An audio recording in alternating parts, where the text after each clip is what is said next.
χειρότερος εχθρός σου, έλεγαν οι πρόγονοι μας, είναι ο εαυτός μας. Γιατί αν δεν τον ελέγχεις, αν δεν ελέγχεις το σώμα σου, πολλά μπορούν να συμβούν. Ας δούμε μερικά παραδείγματα.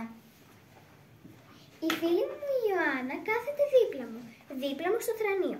Ξέρετε, όμως μιλάει, η γλώσσα στις λέξεις σαράδα κυλάει. Μιλάει. Ελέγξε το σώμα σου, ξεκινά από το στόμα σου και μη μας φανείς. Μπορείς. Ελέγξε το σώμα σου, ξεκινά από το στόμα σου και μη μας φλιαρείς. Μπορείς.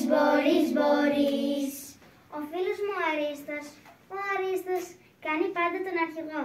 Στο κυνηγητό του αρέσει να τον κυνηγάνε και στο κρυφτό μόνο οι άλλοι φυλάνε. Έλεξε το σώμα σου, ξεκινά από το στόμα σου και μη μας αδικείς. Μπορείς. Έλεξε το σώμα σου, ξεκινά από το στόμα σου και μη μας αδικείς. Μπορείς. Η φίλη μου η Νένα. Αχ, Νένα, κατηγορεί και εμένα και όλα τα παιδιά. Θα ήθελε στη σχέση μας να έχει τα κλειδιά. Και αν θέλετε παράδειγμα, αμέσως σας το δίνω. Πλέον αυτές τις προβολές δεν θα τις καταπίνω. Την ενοχλούν τα πάντα και κάθεται στην πάντα. Και λέει στη δασκάλα μας, τάχα ενοχλημένη, με έχουν παρατημένη.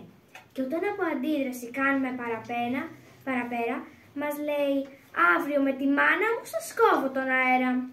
Νένα μου, με τις απειλές, φιλία δεν στεριώνεις. Και αν θέλεις την παρέα μας, συνέχεια μη μου τρώνεις.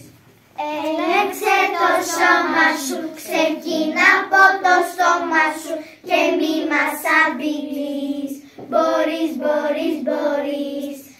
Έλεξε το σώμα σου, ξεκινά από το στόμα σου και μη μας απειλείς. Μπορείς.